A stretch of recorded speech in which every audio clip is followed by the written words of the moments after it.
मुरादाबाद पहुंचे कांग्रेस के पूर्व सांसद दानिश अली का बीजेपी और आरएसएस पर जोरदार निशाना साधा है। दानिश अली ने कहा है कि देश में नफरत की राजनीति का जहर बोया जा रहा है और इसका खामियाजा आने वाली पीढ़ियों को भुगतना पड़ेगा।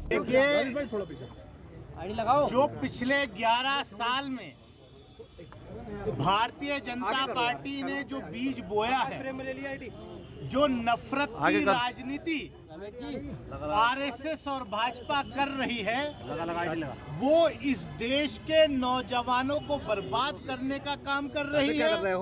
अगर वक्त रहते इन वोट चोरों को इस देश की जनता ने विदा नहीं किया तो आने वाले 100 साल तक हमारा देश इसको भुगतेगा।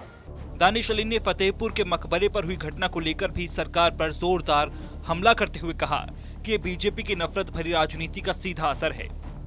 जो पिछले 11 साल में भारतीय जनता पार्टी ने जो बीज बोया है, जो नफरत की राजनीति आरएसएस और भाजपा कर रही है, वो इस देश के नौजवानों को बर्बाद करने का काम कर रही है।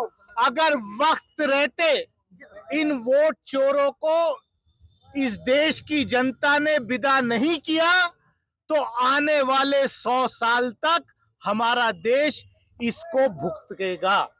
ये कोई एक मसला नहीं है, ये इनको हेडलाइन बदलवानी है। इस तरीके के मसले उठा करके जो नफरत की राजनीति कर रहे हैं उसके खिलाफ राहुल गांधी की जो मोहब्बत की दुकान है उसको लेकर के कांग्रेस का एक एक कार्यकर्ता निकला हुआ है।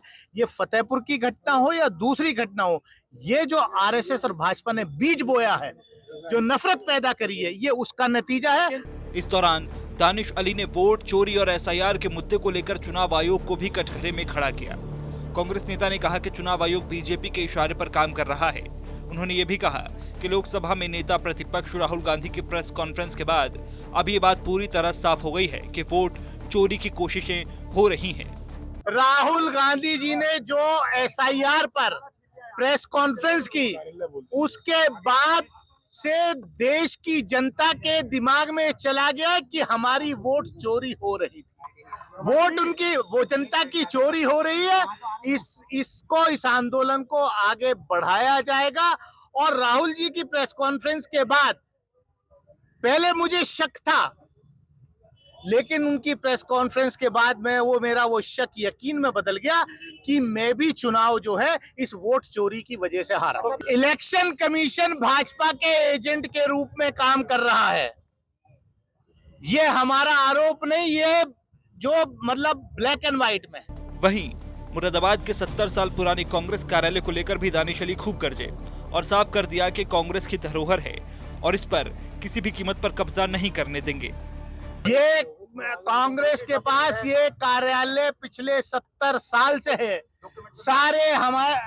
बहुत सारी चीज, बहुत सारे डाक पत्र, ये भारत सरकार का बैंक है, यूनियन बैंक ऑफ इंडिया।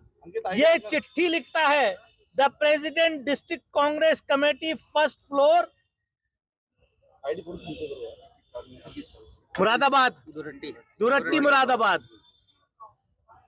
ये सरकारी रिकॉर्ड में भी वक्त आने पर हर प्लेटफॉर्म पर हम अपने रिकॉर्ड्स भी दिखाएंगे। ये कार्यालय किसी कीमत पर भी, चाहे कितने भी बड़े लैंड माफिया प्रशासन के साथ मिलकर के कोशिश कर रहे हो, वो कोशिश कामयाब नहीं होने। और इस तरह से जो शरण दी है अराजक तत्वों को प्रशासन ने, ये बेहद निराशाजनक है। कांग्रेस पार्टी इस पे पॉलिटिकल और लीगल हम दोनों लड़ाइयाँ लड़ेंगे, क्योंकि आज भाजपा शासन में है और आज कांग्रेस पार्टी के दफ्तर टूट रहे हैं, तोड़े जा रहे हैं, उन पर कब्जा करने की कोशिश की जा रही है। परंतु कांग्रेस पार्टी से खिलाफ लड़ेगी, कांग्रेस पार्टी अपने हक को वापस लेके रहेगी और चाहे प्रशासन कितनी कोशिश कर ले। कांग्रेस और कांग्रेस नेताओं ने सड़कों पर उतरकर आंदोलन को और धार देने का ऐलान कर दिया है। कुल मिलाकर कांग्रेस ने सीधा संदेश देने की कोशिश की है कि देश नफरत नहीं, संविधान से बचेगा और लोकतंत्र को बचाने की लड़ाई सड़क से संसद तक लड़ी जाएगी।